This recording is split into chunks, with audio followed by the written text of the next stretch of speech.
Good morning मेरे प्यारे बच्चों। कैसे हैं आप सभी? मुझे पूरी उम्मीद है कि आप सभी अपने एग्ज़ाम की तैयारी में लगे होंगे, क्योंकि आपका जो अगला एग्ज़ाम है अब वो है सोशल साइंस का। और जैसा कि आपको मालूम ही है, सोशल साइंस का सिलेबस थोड़ा वाइड होता है, थोड़ा लेंथी होता है, तो आपको तैयारी करनी बहुत ज़रूरी है।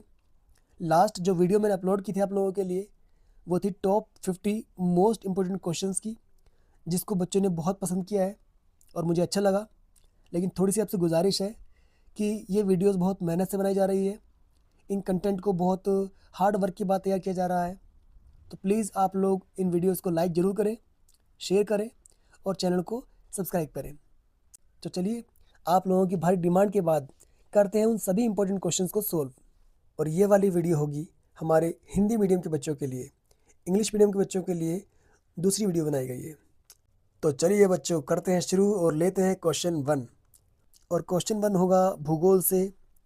इसमें पूछा गया है, मृदा संसाधन के महत्व का वर्णन कीजिए। मृदा यानी कि मिट्टी, और किन्हीं दो प्रकार की मृदाओं की विशेषताओं का उल्लेख कीजिए। भाई, मृदा का तो बहुत महत्व है। वो कहते हैं ना कि मिट्टी में पैदा हुए मिट्टी में मर जाना है। तो हमारी सारी जो क्रियाएं होती है वो मिट्टी पर ही यानी कि धरती पर ही संभव है। तो यहाँ लिखा हुआ है कि पृथ्वी पर जीवन के लिए बहुत ज़रूरी है ये, और ये भोजन, वस्त्र और आवास के लिए आधारभूत तत्व है। अगर हम बात करें पॉइंट वाइज देखें तो मिट्टी जो है ना, मृदा, वो पौधों के लिए बहुत ज़रूरी है। ठीक है। और दूसरा, मिट्टी जो है वो जल को फिल्टर करती है, बाढ़ को रोकती है। तीसरा, मिट्टी में मौजूद खनिज और सूक्ष्म जीव प्रदूषकों को भी फिल्टर करते हैं।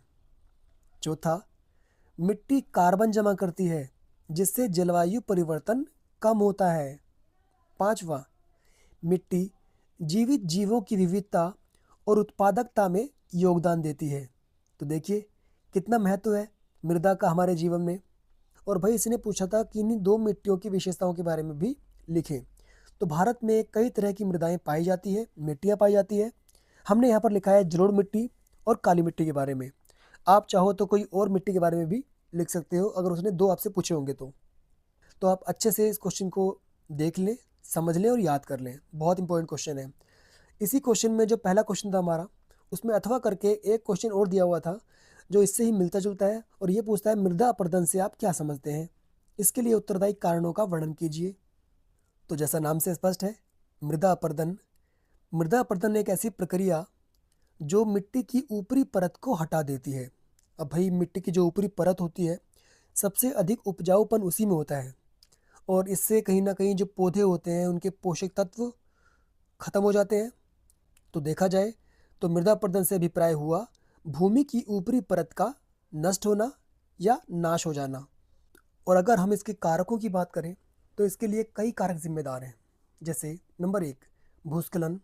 नंबर 2, वर्षा जल का बहाव। 3, वनों की कटाई। 4, अत्यधिक मात्रा में पशुओं की चराई यानी कि अतिचारण। और 5, रासायनिक उर्वरकों या कीटनाशकों का बहुत ज़्यादा प्रयोग। इससे भी कहीं ना कहीं भूमि की जो ऊपरी परत है वो नष्ट हो जाती है। अब बढ़ते हैं क्वेश्चन नंबर 2 की तरफ।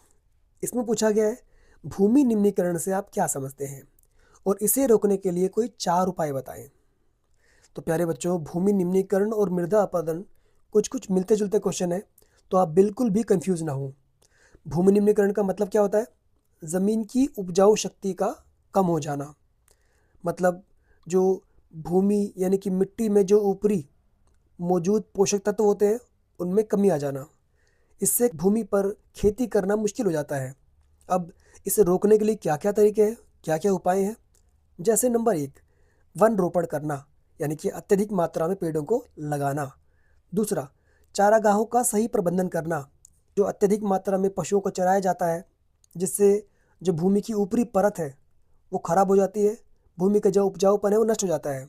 तो उसका सही से प्रबंधन करना, उस पर रोकथाम करना या उसके लिए कोई नियम बनाना।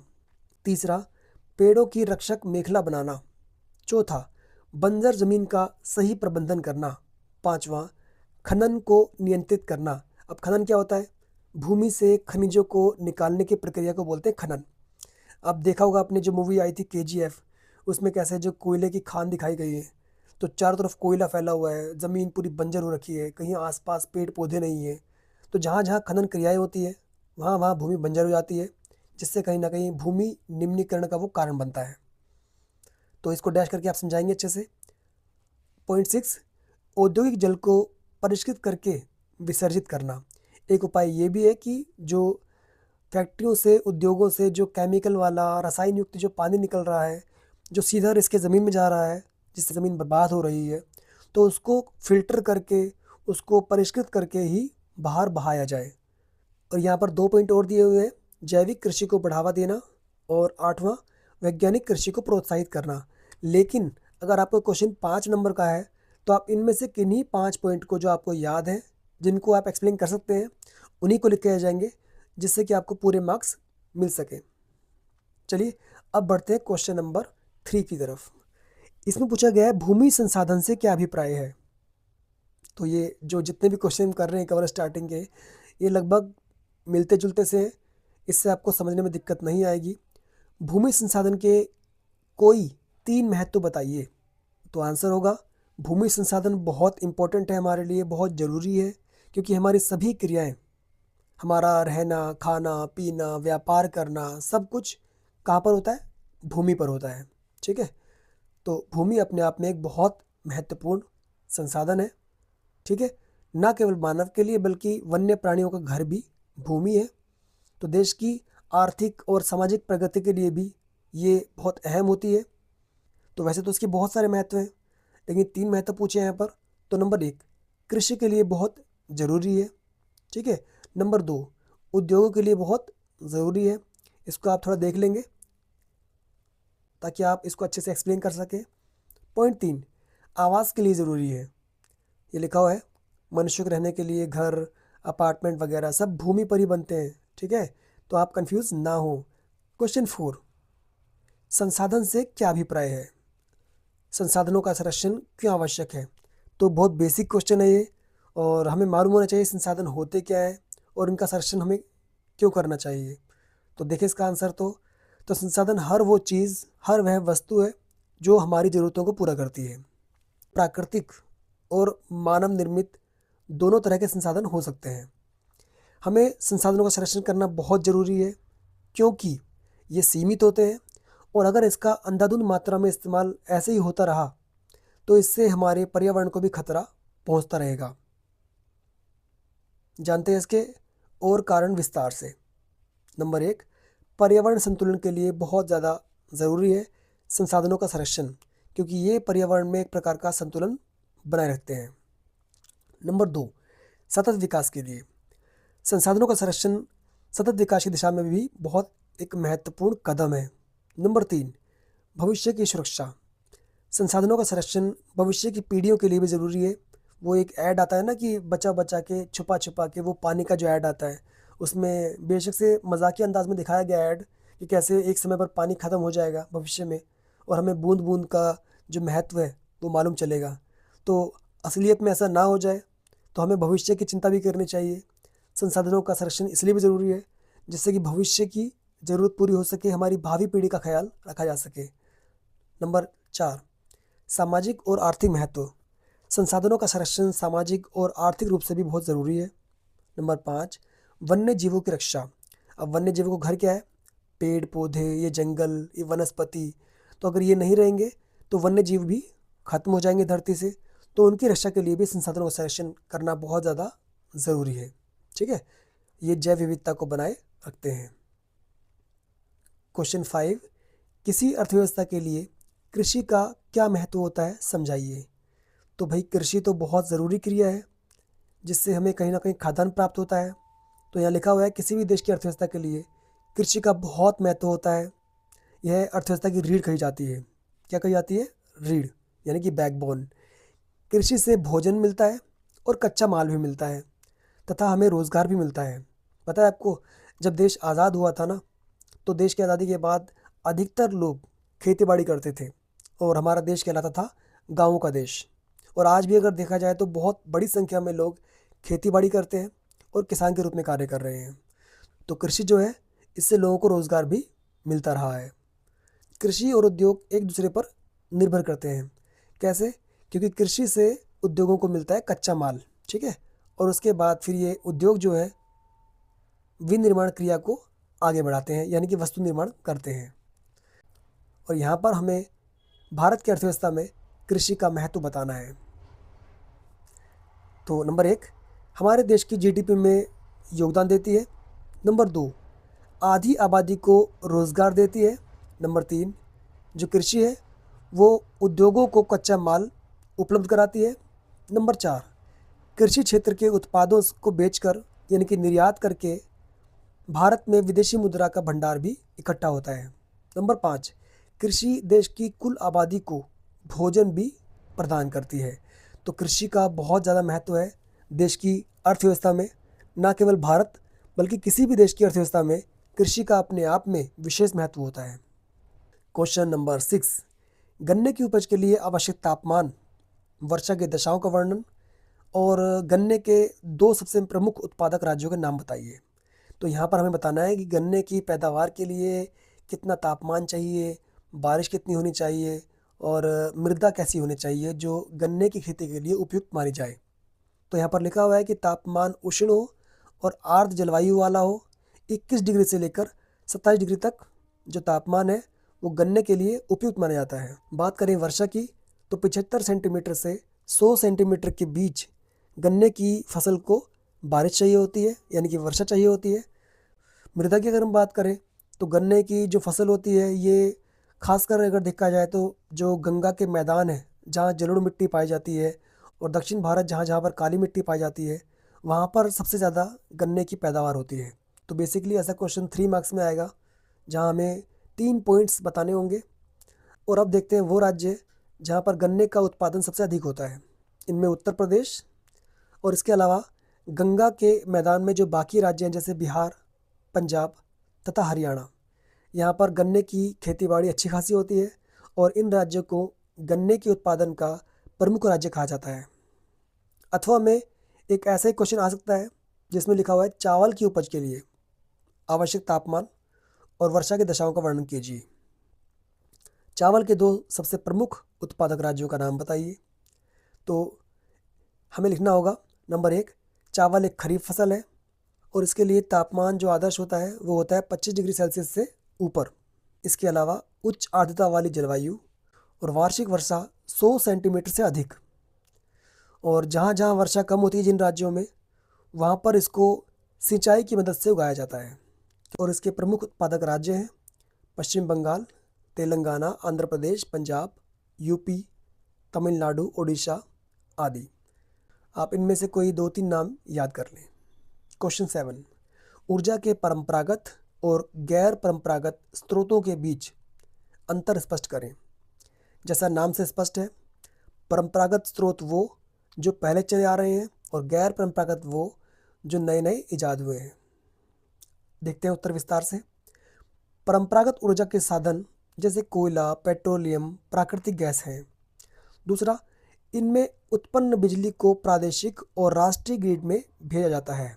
तीसरा, इनका सबसे अधिक प्रयोग उद्योग में, कृषि में तथा घरेलू ईंधन में होता है। चौथा, इसमें खर्चा बहुत ज़्यादा आता है। अब बात करते हैं गैर परंपरागत ऊर्जा साधनों की। तो गैर परंपरागत ऊर्जा के साधन जैसे सौर ऊर्जा, पवन ऊर्जा, बायोगैस, ज्वारीय ऊर्जा और भूतापीय ऊर्जा इनमें शामिल है। दूसरा, इन ऊर्जा के साधनों को उद्योग तथा घरेलू उपयोग में लाना महत्वपूर्ण उद्देश्य है। तीसरा, इनका स्थानीय महत्व है। चौथा, इनमें खर्च भी काफ़ी कम आता है। तो यहाँ पर देखा गया है कि ऊर्जा के जो गैर परंपरागत स्रोत हैं वो काफ़ी प्रभावी हैं और धरती पर काफ़ी असीमित मात्रा में है। तो इनका प्रयोग करना हमारे पर्यावरण के लिए भी और देश के उन्नति विकास के लिए भी बहुत अच्छा है और सही है। क्वेश्चन 8, पर्यावरण प्रदूषण से आप क्या समझते हैं?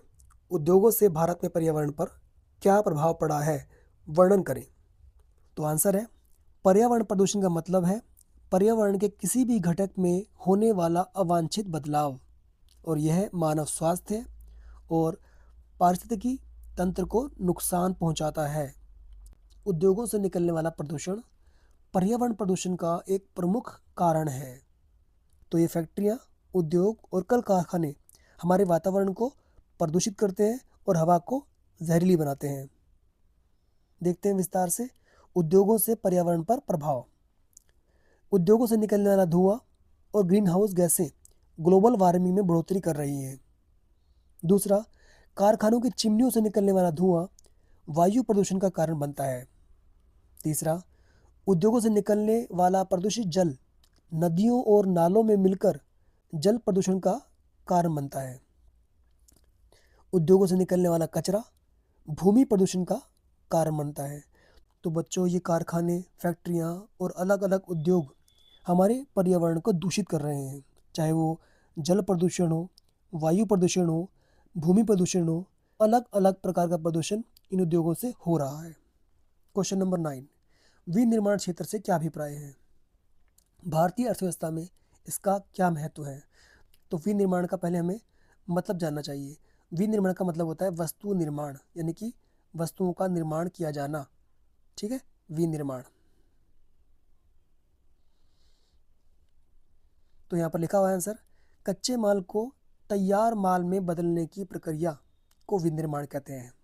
जैसे पेड़ों से लकड़ी काटकर डेस्क बनाना, कुर्सियाँ बनाना, आपके घर के फर्नीचर बनाना, ये क्रिया जो है ये है विनिर्माण क्रिया।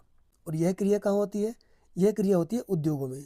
तो विनिर्माण उद्योग क्षेत्र का एक अहम हिस्सा है और भारतीय अर्थव्यवस्था में एक इसका अहम योगदान है। जानते हैं इसका महत्व। नंबर 1, इससे कृषि को आधुनिक बनाने में मदद मिली है। भाई, विनिर्माण यानी कि फैक्ट्रियों से, उद्योगों से कृषि क्षेत्र को नए नए औजार मिले हैं, नई नई मशीनें मिली हैं। और अब देखते हैं आपकी जो हल बैल थे उनकी जगह अब ट्रैक्टर ने ले लिए। ना केवल ट्रैक्टर आ गए हैं बल्कि अलग अलग तरह की और भी नई नई मशीनें आ गई हैं, जिससे कृषि आधुनिक बन गई है। नंबर 2, इससे लोगों की आय के लिए कृषि पर निर्भरता कम होती है।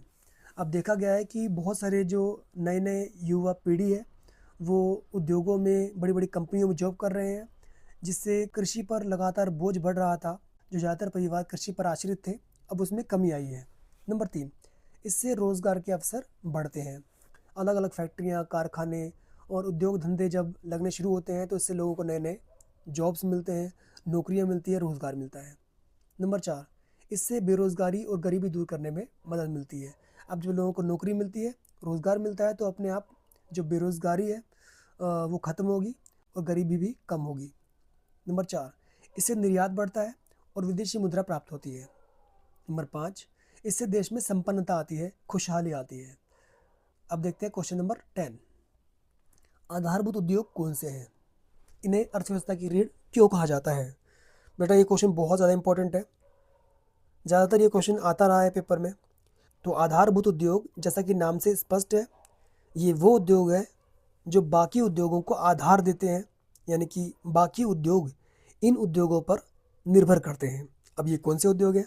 इसमें लोहा इस्पात, तांबा, एल्यूमीनियम और रसायन उद्योग आधारभूत उद्योग के उदाहरण हैं। इन्हें अर्थव्यवस्था की रीढ़ कहा जाता है। अब क्यों कहा जाता है, ये मैंने आपको बताया, क्योंकि ये उद्योग जो है बाकी उद्योगों के लिए कच्चा माल और अन्य सामान मुहैया कराते हैं।